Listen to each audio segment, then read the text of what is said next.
নমস্কার বন্ধুরা, আমি প্রিয়াঙ্কার হেসেলে আজকে আবারও একটা নতুন রেসিপি নিয়ে হাজির হয়েছি।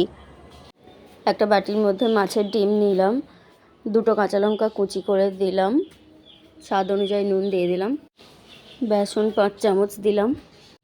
এবার খুব ভালোভাবে মাখিয়ে নেব। একটা পেঁয়াজ কুচি দিয়ে দিলাম, আবারও ভালো করে মাখিয়ে নেব পেঁয়াজটার সাথে। কড়াই গরম করে সর্ষের তেল দিয়ে দিলাম পরিমাণ মতো।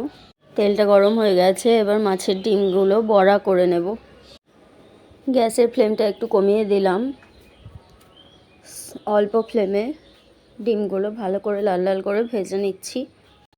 উল্টে পাল্টে ভালো করে লাল লাল করে ভেজে নিতে হবে, যাতে ভেতরে কাঁচা না থাকে। ডিমগুলো লাল লাল করে ভাজা হয়ে গেছে, এবার তুলে নিচ্ছি। সেকেন্ড ব্যাচে আবার দিয়ে দিচ্ছি বড়ার আকারে ডিমগুলো ভাজতে।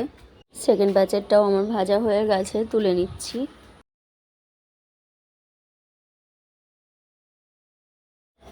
ওই তেলের মধ্যেই হালকা ভাপিয়ে রাখা আলুগুলো দিয়ে দিচ্ছি, লাল লাল করে ভেজে নেব। 1 চামচ হলুদের গুঁড়ো দিয়ে দিলাম। উল্টে পাল্টে নেড়ে চাপা দিয়ে দিলাম আলুটা ভালো করে সেদ্ধ হওয়ার জন্য। আবারও নেড়ে নিচ্ছি। এবার তুলে নিচ্ছি, আলুগুলো লাল লাল করে ভাজা হয়ে গেছে। ওই তেলের মধ্যেই গোটা জিরে, একটা কাঁচা লঙ্কা, হাফ তেজপাতা ফোড়নে দিয়ে দিচ্ছি। ফোড়নটা একটু খুন্তি দিয়ে নেড়ে নিচ্ছি।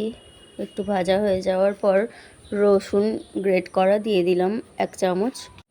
রসুনটা ভালো করে নেড়ে চেড়ে ভেজে নেব লাল লাল করে। এবার পেঁয়াজ কুচি দিয়ে দিচ্ছি। পেঁয়াজটাও লাল লাল করে ভেজে নিচ্ছি। স্বাদ অনুযায়ী নুন দিয়ে দিলাম। কাশ্মীরি লঙ্কার গুঁড়ো দিয়ে দিচ্ছি 1 চামচ কালারের জন্য। স্বাদ অনুযায়ী চিনি দিয়ে দিলাম।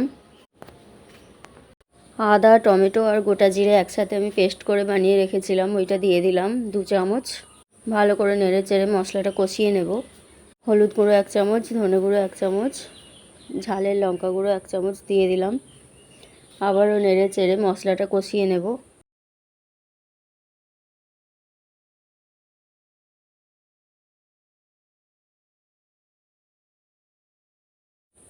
অল্প একটু জল দিয়ে মশলা থেকে যতক্ষণ না তেল বেরোয় ততক্ষণ মশলাটা কষবো। সাইড থেকে তেল বেরিয়ে গেছে, মশলাটা কষানো হয়ে গেছে। খুন্তি দিয়ে আরেকবার নেড়ে চেড়ে নিচ্ছি। ভেজে রাখা আলুটা দিয়ে দিলাম।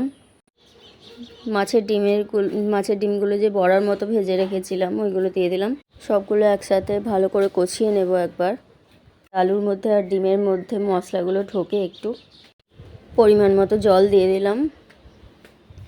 নেড়ে চেড়ে ঢাকনা দিয়ে চাপা দিয়ে দিলাম। কিছুক্ষণ পর খুললাম। ঝোলটা ফুটছে টকবক করে। গরম মশলা দিয়ে দিলাম 1 চামচ। আরেকবার ফুটিয়ে একটু মাখো মাখো হয়ে গেলে নামিয়ে নিচ্ছি। মাছের ডিমের বড়ার তরকারি রেডি হয়ে গেছে, নামিয়ে নিলাম। ওপর থেকে 2টো কাঁচা লঙ্কা দিয়ে সাজিয়ে দিলাম।